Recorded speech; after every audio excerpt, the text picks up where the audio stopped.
Bom dia, amigos. 10 de dezembro de 2024, tá? 4h30 aqui no Rio de Janeiro, horário de Brasília, 9h30 lá na capital da Ucrânia, tá?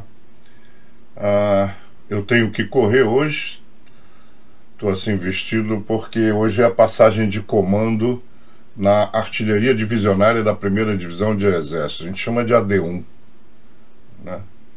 AD1 no Rio de Janeiro, AD2 em São Paulo, AD3 no Rio Grande do Sul, e assim a artilharia é distribuída, né? É uma espécie de brigada de artilharia. Artilharia divisionária é uma brigada de artilharia.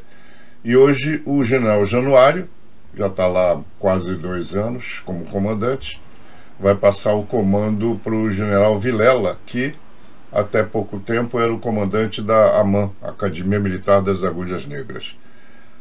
A Fortaleza Santa Cruz é a coisa mais linda que eu conheço em termos de fortificações históricas. Eu tenho que explicar porque grande parte da minha audiência são de fora do Brasil, principalmente Portugal e África. Se vocês olharem a Baía de Guanabara é enorme. É enorme. Inclusive a Ilha do Governador é um grande bairro do Rio de Janeiro. É uma ilha dentro da Bahia. Por aí, o aeroporto internacional do Galeão está na Ilha do Governador. Quer dizer, está na ilha dentro da Bahia. Então, isso é para dizer que a Baía de Guanabara é grande. E no tempo das caravelas, né, no ano de 1500, 1600, século XV, século XVI, era uma maneira das armadas ficarem protegidas, né, de mau tempo, de tudo, dentro da Bahia. Então, a porta da Bahia, o que a gente chama de barra, né, a entrada da barra, a porta da Bahia, tem duas grandes fortalezas lindas do tempo do tempo do Brasil colônia ainda, né, do tempo dos portugueses. A que eu vou hoje, que é em Niterói, que é a Fortaleza de Santa Cruz, e na frente dela uma igualzinha, que é a Fortaleza de São João. Então era complicado os piratas entrarem porque tinham que passar por essas duas fortalezas. Muitos historiadores dão como criação ou fundação da Fortaleza de Santa Cruz 1555, mas não deve ser. Acredito que em 1555 quem estava lá era Nicolau de Villeguignon, que foi um francês que ocupou o Rio de Janeiro durante muito tempo, até ser expulso lá para 1567 com a fundação da cidade do Rio de Janeiro, por aí vai. Então eu acredito que o mais certo, você pode ver pela Wikipédia, é 1584. Foi quando os portugueses então instalaram ali uma bateria de artilharia, tá? Então, isso, e mostrando as fotos. Mais uma curiosidade que me perguntaram. A cidade do Rio de Janeiro está no estado do Rio de Janeiro. É chato, né? Essa confusão, porque tem Rio de Janeiro cidade e Rio de Janeiro estado. Quem é da cidade do Rio de Janeiro, quem nasce no Rio de Janeiro, como eu, é chamado de carioca. Carioca era um rio antigo que tinha no tempo do Império, até o tempo do Império, depois foi aterrado, sei lá, construído por cima dele. Infelizmente, em termos de proteção ambiental, o carioca não é muito bom, não. Ele acabou com um bocado de rios bonitos que tinham nessas cidades. Ficou o Canal do Mangue, que é uma lixeira ambulante, mas deixa pra lá. Então, Rio de Janeiro, cidade carioca.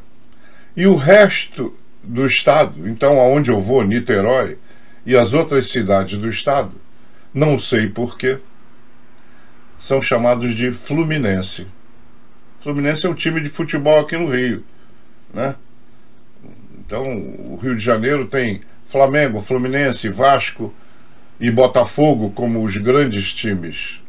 Por que chamam o Fluminense de Fluminense, ou seja, morador do estado do Rio? Eu não sei. Eu sou historiador militar, nunca me preocupei com isso, mas deve ter na Wikipédia qualquer hora dessa que eu não tiver nada para fazer, o que é raro, eu vou lá olhar.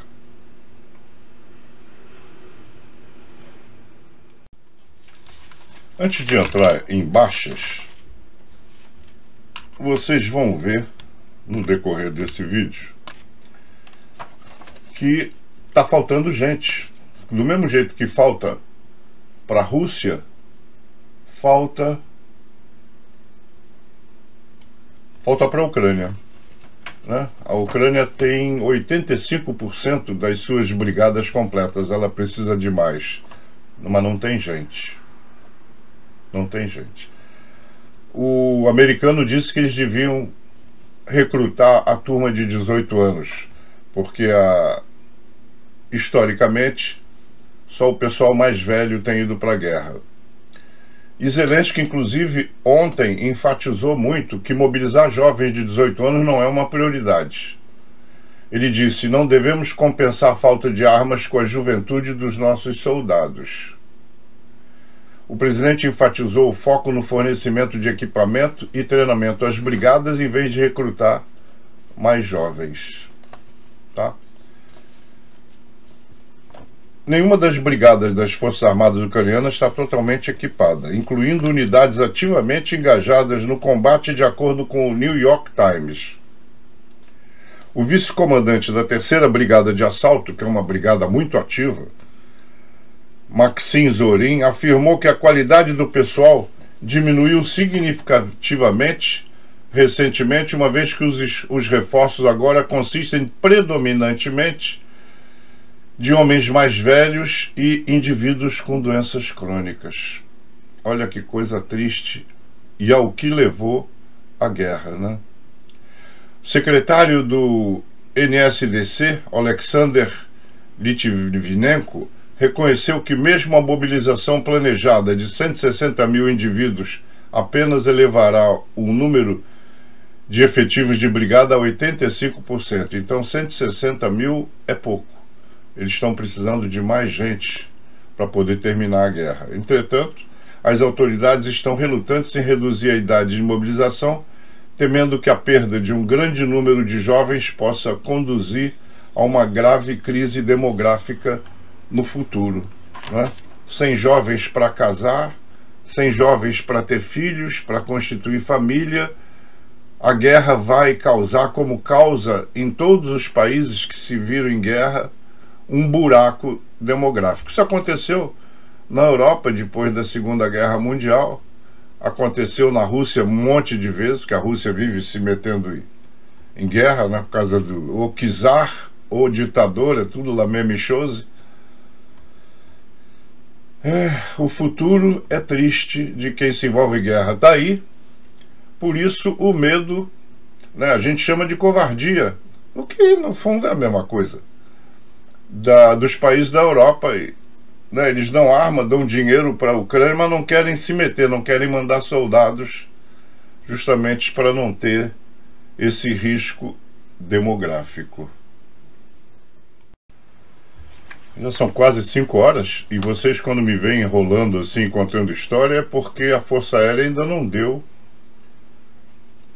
o resultado dos ataques. E se vocês olharem o mapa atrás de mim, olha que estranho, não tem um drone pintado em lugar nenhum. Só fala naquelas escaramuças normais de fronteira, nada demais. Então eu vou passar as baixas e coloco nos comentários do vídeo, logo a seguir, né, onde tem o título do vídeo, logo a seguir onde tem os comentários, eu coloco ali a relação assim que sair. Porque eu ainda tenho que editar tudo isso, salvar, que demora muita coisa, e depois eu tenho que fazer upload para o YouTube antes de eu poder ir para Niterói. Eu ia mostrar no mapa, mas esse mapa é da Ucrânia. Eu vou para Niterói, quer dizer, eu vou ter que atravessar a ponte Rio-Niterói e vou para o outro lado da Barra. Então, demora, né? Tenho que ir lá me despedir do meu amigo. O General Januário, ele vai ser o comandante da aviação do Exército. A aviação do Exército fica em Taubaté, São Paulo, né? Basicamente helicópteros. E ele então vai comandar lá. Muito bem. As baixas foram as seguintes: 1.350 soldados, 5 tanques, 7 blindados de transporte de tropa, 3 peças de artilharia e 14 UAVs. tá? Então vamos ver a galeria de membros. 2 membros novos entraram para a galeria, e assim que eu tiver essa informação da Força Aérea, eu escrevo lá para vocês.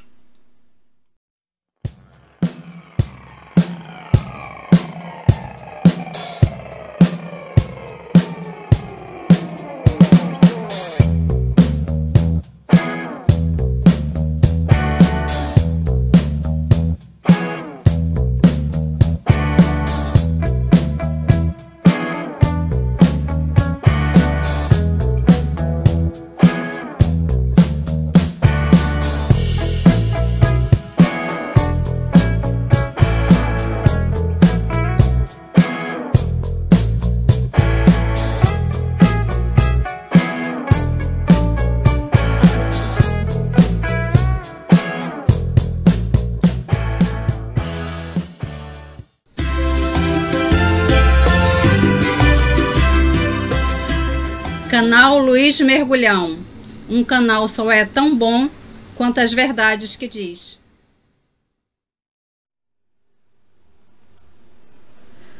Imagens exclusivas da operação especial Sea Baby na Baía de Kerch, pertinho da ponte da Crimeia. Durante a noite de 5 para 6 de dezembro, um grupo de drones marítimos envolvido em combates com helicópteros, aeronaves e barcos de patrulha russos tentando interceptá-los. Os drones Sea Baby eram equipados com metralhadoras de grande calibre, com programas balísticos para mira automática e recursos de bloqueio. Então, deve ter sido um teste para todos esses recursos, mira automática e tudo mais.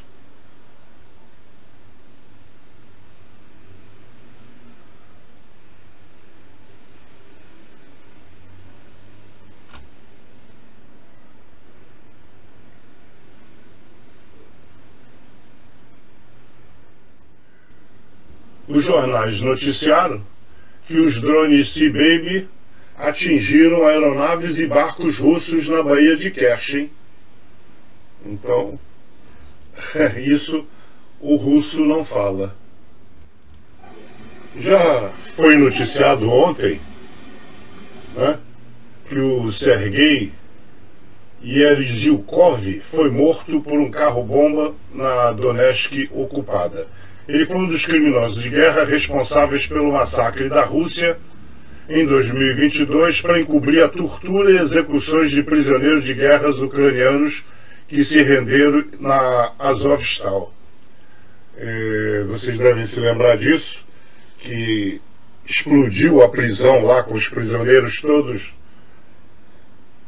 Então é uma coisa horrorosa. Mas parece que a GUR, né, o serviço secreto ucraniano, está fazendo o mesmo que o Mossad faz. Cria uma lista de crimes de guerra e vai atrás dos executores, ou para levá-los à justiça ou para dar um jeito neles. Já mostrei isso. O chefe da colônia prisional de Oleonivka, Sergei Yerzhikov, responsável pelo massacre de prisioneiros de guerra ucranianos em 2022, foi morto com um carro-bomba em Donetsk. Sua esposa ficou gravemente ferida. Yerzhikov enfrentou acusações por crimes de guerra, incluindo tortura e atraso na assistência médica aos prisioneiros. Ele era bárbaro. E, aliás, tem cara mesmo de te contar. Um grupo grande de soldados russos foram capturados na região de Kursk. Numa operação noturna sem precedentes, aquela que eu mencionei antes, de 5 a 6 de dezembro, a SBU da Ucrânia utilizou os seus avançados drones marítimos Sea Baby, quer dizer, bebês do mar, contra helicópteros, aeronaves, barcos de patrulha da classe Raptor russos que tentavam bloquear sua missão. Os mais recentes drones Sea-Baby foram equipados com metralhadoras pesadas, sistemas automatizados e mira de bloqueio automático. As comunicações de rádio russas interceptadas indicam que houve vítimas e feridos entre as tripulações do helicóptero. Os próprios helicópteros sofreram danos significativos e agora necessitam de grandes reparos. Então foi uma operação noturna da Ucrânia sem precedentes. Pela primeira vez em meio século, as forças de defesa de Israel entraram em território sírio, além das colinas de Golã, enquanto os Estados Unidos conduziam ataques aéreos contra dezenas de alvos do ISIS na Síria. O chefe do Estado-Maior israelita, Herzi Halevi, afirmou que Israel desdobrou tropas em território sírio. A Força Aérea Israelense atacou instalações militares do governo que Jerusalém havia anteriormente considerado ameaças potenciais. Agora, há receios de que os rebeldes possam obter acesso a essas instalações e utilizá-las contra Israel. De acordo com o New York Times, citando fontes, os alvos da IDF incluíam arsenais de armas químicas, sistemas de defesa aérea e arsenais de mísseis. O presidente dos Estados Unidos, Joe Biden, diz que o poder aéreo dos Estados Unidos realizou várias dezenas de ataques contra posições do ISIS na Síria. Para alguns, a queda do Bashar al-Assad foi boa, mas o futuro é incerto, com tantos grupos terroristas tomando conta da Síria desmontada. O vice-primeiro-ministro russo, Saveliev, afirmou que a indústria aeronáutica russa fabrica aviões modernos de alta qualidade, como o MC-21, que eu não sei o que é, o Sukhoi Superjet New, o Ilyushin 114 e o Tupolev 214. Aí eu corri para tentar descobrir os volumes de produção. Não caia da cadeira de tanto rir. Aqui estão os volumes de produção atuais da documentação mencionada por Saveliev. MC-21, 0 peças. Superjet novo, 0 peças. Ilyushin 114, 0 peças. O último avião foi montado no final de 2021. Tupolev 214, 0 peças. Parece que é um hábito russo mentir. Bom, não posso falar nada não, porque o nosso governo, acho que eles têm o mesmo hábito atualmente. Parece que os russos ainda fabricam o Lada 1300 Niva, moderno e de alta qualidade. É o melhor carro depois de um cavalo doente. Ai, meu Deus do céu. E vendo essa casinha aí com as cores da Rússia, eu entendo por que os soldados na cidade de Bucha, após matar seus moradores, roubaram vasos sanitários. F-16 e Gripen, dinamarquês e sueco, sobrevoando Copenhague em formação de árvore de Natal. Várias dezenas de quilos de sucata são tudo que restou do lançador múltiplo de foguete russo TOIS-1 de 220 mm. Esse vídeo foi filmado por russos. Então tá aí tudo que sobrou do TOIS-1, aquele MLRS.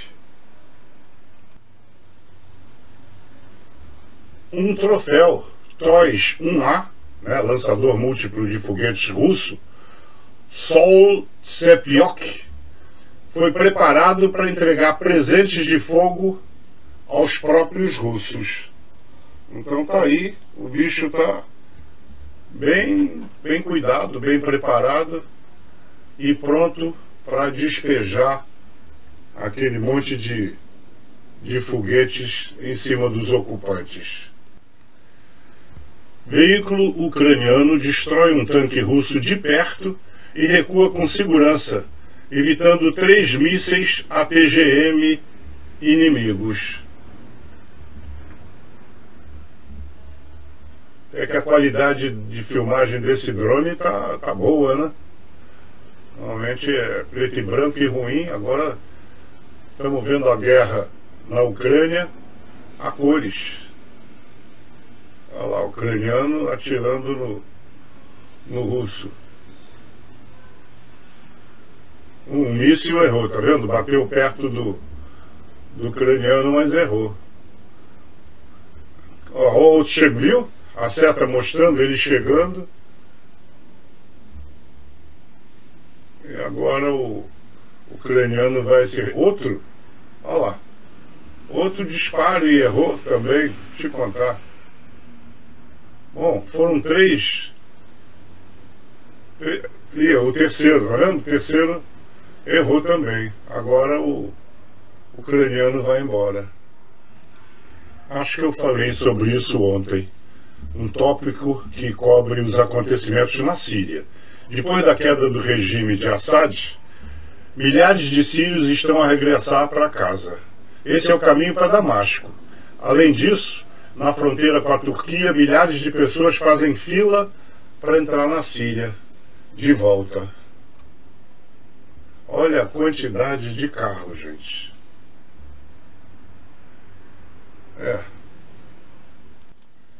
Moradores da vila de Skriplevo, região de Moscou, na Rússia, pedem uma estrada. Gravaram uma mensagem de vídeo para o Putin pedindo ajuda, já que a estrada que liga sua aldeia até a rodovia é basicamente inexistente. É quase impossível chegar a Skriplevo no inverno, pois a estrada está repleta de neve e a única manutenção das estradas é preenchimento de buracos com areia, que é levada pelas primeiras chuvas. Pô, será que eles não sabem que o seu czar prefere gastar dinheiro na guerra e não no bem-estar do seu povo? Com essa guerra na Ucrânia, a gente está conhecendo um monte de equipamentos de países da Europa.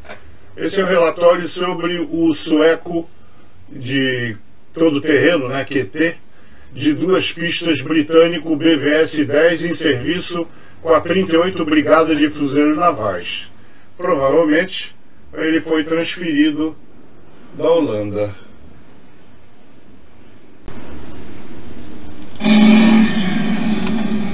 Даний агрегат називається БВС «Вікінг-10». Це бойова машина піхоти амфібія. Вона ділиться, як ви бачите, на 2 частини. Передня механіка водія, командира машини і наводчика частина. Друга частина десанту. Перша частина, де двигун, коробка і вся ведуча частина, важить 5 тонн. Друга 3,5. Зазвичай використовується для доставки десанта на... A batalha no céu continua. Drones interceptadores modernos ucranianos destroem UAVs de reconhecimento russos. Esses aí pertencem à 81 Brigada Aeromóvel.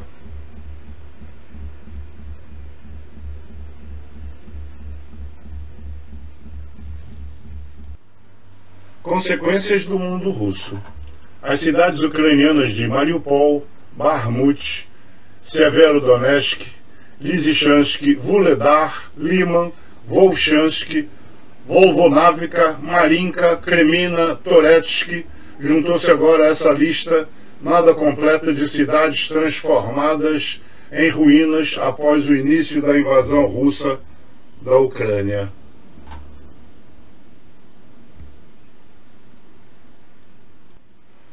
Para quem estava sentindo saudade dos tradicionais e comuns incêndios em Moscou, tá aí. Um grande incêndio em Moscou. Uma empresa está pegando fogo. No leste da capital russa, uma loja de produção para produção de elementos decorativos pegou fogo. A área do incêndio é de 150 metros quadrados, podendo haver cilindros de gás em seu interior. Funcionários do empreendimento foram evacuados e equipes de resgate trabalham no local. Provavelmente o Ivan fumando onde não devia. Não sei se é de verdade ou se é piada. A Rússia está implantando sistemas de semáforos para alertar sobre atividades de drones FPV. Essas luzes são instaladas em postes próximos a principais rotas militares e tem 3 modos. Verde, nenhum FPV detectado. Amarelo, FPV próximo. Vermelho, FPV distante. Ué, gozado, né? Para mim o vermelho é que devia estar perigo próximo, né? Isso vai dar muita confusão. A Ucrânia considera a proposta de Macron de enviar tropas estrangeiras antes da adesão à OTAN.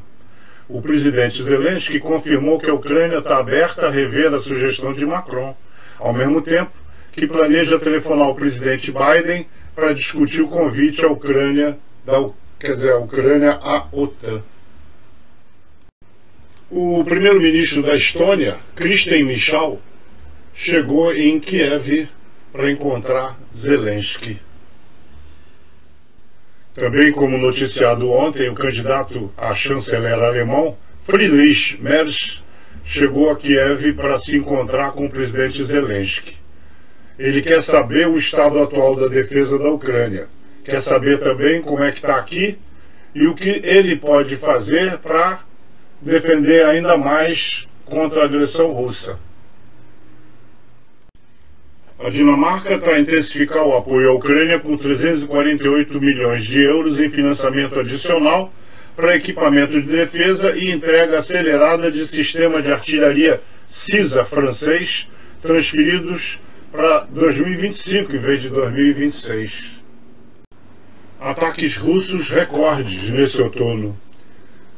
A Rússia lançou mais de 6.000 drones e mísseis na Ucrânia em apenas 3 meses, 4 vezes mais do que no outono de 2023.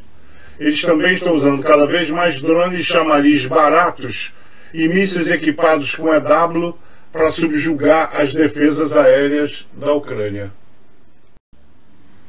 O comissário da Defesa e do Espaço da União Europeia, Andrius Kubilius, está a pressionar por quase 100 bilhões de euros em financiamento da defesa no orçamento dos próximos 7 anos da União Europeia, muito acima dos apenas 10 bilhões atuais. Ele chama de ambicioso, mas é um sinal de como a guerra da Rússia contra a Ucrânia está a remodelar as prioridades da Ucrânia. Bom, isso o Trump vai gostar.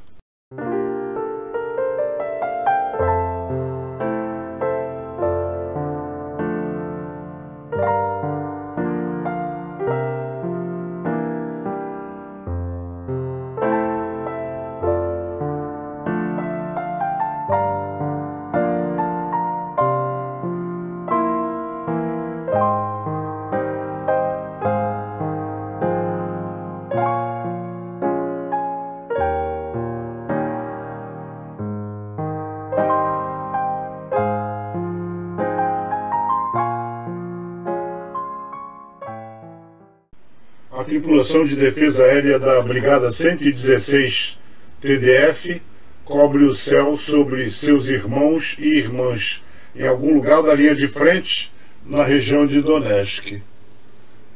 É a Força de Defesa Territorial da Ucrânia. Esse é o amado Bradley M2A2, amado pelos ucranianos, tá? Em vez do tanque Abrams, que não deu muito certo lá, por ser muito complexo e de manutenção muito cara para um ambiente de guerra, o Bradley está dando um show, é confiável, é seguro e ele já, apesar do seu canhãozinho pequenininho, já detonou tanques russos. A flotilha mediterrânea da Rússia já não se encontra mais no porto sírio de Tartus. o submarino diesel Novorossiysk da classe Kilo, o petroleiro Viasna da classe Kaliningrado, a fragata da classe Almirante Grigorovich, Admiral Grigorovich, e uma fragata da classe Almirante Gorshkov deixaram o porto nessas últimas 48 horas. Olha, da nossa série de conhecer os equipamentos da indústria europeia. Esse aí é sueco.